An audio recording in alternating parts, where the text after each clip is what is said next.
बिस्मिल्लाहिर्रहमानिर्रहीम। अस्सलाम वालेकुम। क्या हाल चाल है आप सबके? ठीक है, उम्मीद करती हूँ सब ठीक होंगे, खुश होंगे और आबाद होंगे।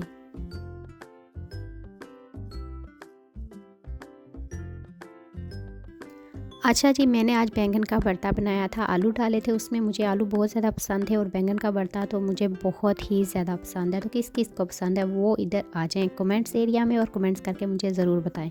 तो साथ ही जी घर की थोड़ी सी सफाई भी करनी होती है। ज़ाहिर सी बात है, जब बच्चे होते हैं तो सारा ध्यान मेरा उन्हीं की तरफ होता है। बच्चों को स्कूल लेके जाना, मस्जिद लेके जाना और फिर जो मेरा छोटा है उसको भी सारी दिनों उसका देखना पड़ता है। और माशाल्लाह वो अब बड़ा हो रहा है आहिस्ता आहिस्ता, तो फिर जो है ना ध्यान भी और ज़्यादा होता जा रहा है। और जैसे बच्चे क्रॉलिंग करना शुरू करते हैं तो फिर तो समझे डबल काम हो जाता है, क्योंकि वो ड्रॉ खोलता है और सारी चीज़ें निकाल के बाहर फेंक देता है।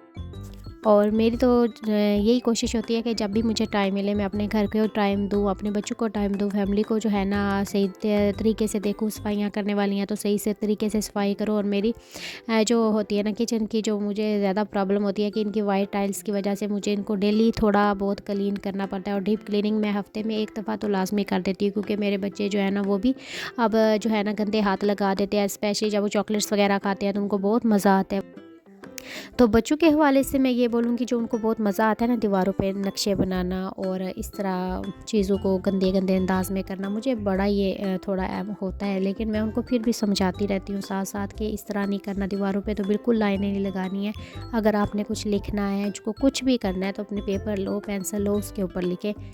लेकिन बच्चों को ये होता है कि जितना भी हम लोग रोकें टोकें, वो उन्होंने करनी अपने दिल की होती है।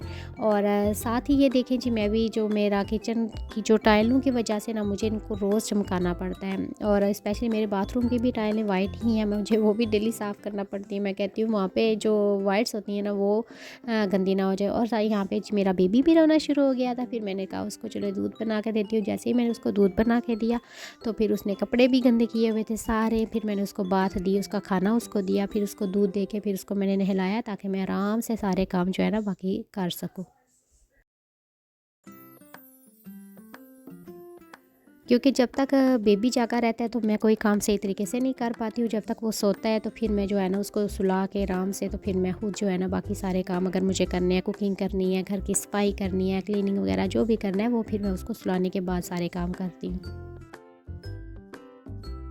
और ये जो बना के रखी हुई हैं जीप्स बनानी थी, लेकिन मुझसे तो कार ही बन गई थी। तो सच पूछे ना, इन बच्चों का ना एक वो मैथ का कोई जीप बनानी थी स्कूल में। तो मेरे माशाल्लाह तीनों बच्चों को ना उन्होंने बोला था कि आप लोगों ने जो है ना बना के लेके आनी है। तो हस्बैंड जो थे वो तो उनके पास तो टाइम ही नहीं होता, वो अपना ऑल द डे काम करते हैं, तो फिर वो थके हुए आते हैं। तो मैं फिर मुनासिब नहीं समझती कि हर एक काम अब उन्हीं पे ही डालूँ।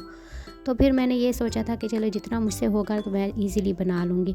तो ये मैंने बनाई थी जीप। और ये जो समझ नहीं आ रही थी, फिर ये जो बॉक्स होते हैं इसके अंदर वाइट वाइट जो होती है एक वो इसको पता नहीं क्या बोलते हैं, इसके साथ ही जी मैंने ये सारी इनकी जीप्स वगैरह बना ली। मैंने कहा चलो खुश हो जाएंगे। और साथ ही जी जो नर्सरी मेरा बेटा जाता है उसके लिए मैंने ये फ्राइज़ बनाए थे। वो बोल रहा था कि मैं कब से आया हुआ हूँ घर पे और आप काम कर रही हैं, आप काम छोड़ें, मुझे फ़्राइज़ बना के दें। मैं कहूँ सदके जाऊँ। मैंने कहा फ़ौरन फिर मैं गई किचन में और मैं ये उसके लिए मैंने फ़्राइज़ बनाए। मैंने कहा काम तो होते रहेंगे, मेरा बेटा भूखा ना रहे। तो फिर मैंने उसके लिए फ़्राइज़ बनाए हैं। उसको ना फ़्राइज़ बहुत ज़्यादा पसंद है। मैं ज़्यादा नहीं देती हूँ, ज़्यादा रोटी वगैरह इस तरह की चीज़ें देना मैं मुनासिब समझती हूँ। लेकिन हफ़्ते में 1-2 दफ़ा ये मैं बना के दे देती हूँ, ताकि वो थोड़ी रूटीन जो है ना चेंज हो जाए। तो रेसिपी की तरफ आते हैं। तो बैंगन का भरता बनाने से पहले मैंने इनको अच्छी तरह जो है ना हल्की आंच पे रखना है, इनको सेकना है। ठीक है, सिर्फ सेकना है और सेकने से ही इसकी जो जिल्द है ना वो नरम हो जाएगी और अंदर से भी बिल्कुल इसका जो गोदा है ना खुद ब खुद ही वो नरम हो जाएगा और ज़बरदस्त से आपके जो बैंगन है ना वो रेडी हो जाएंगे। आप चाहें तो इसकी जो डंडी है पिछली वो उतार दें, अदरवाइज़ ये भी बहुत मज़े की होती है, आप ऐसे भी शामिल कर सकते हैं।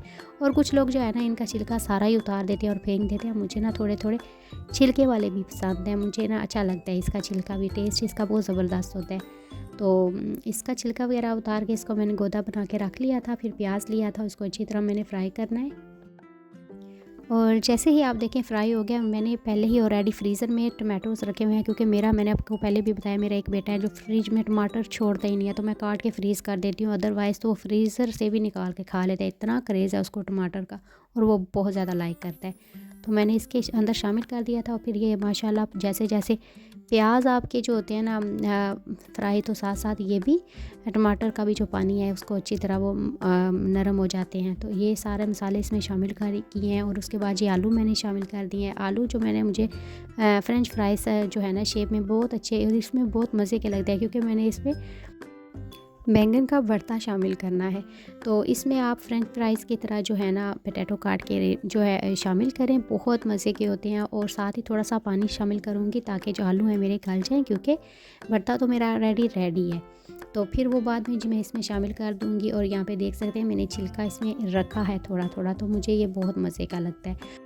और देखते ही देखते मेरा जी खाना भी रेडी हो गया था अल्हम्दुलिल्लाह। और आप ज़रूर बताइएगा कि आपको मेरी ये इवनिंग रूटीन कैसी लगी है, अपनी दुआओं में शामिल रखिएगा। अल्लाह हाफ़िज़।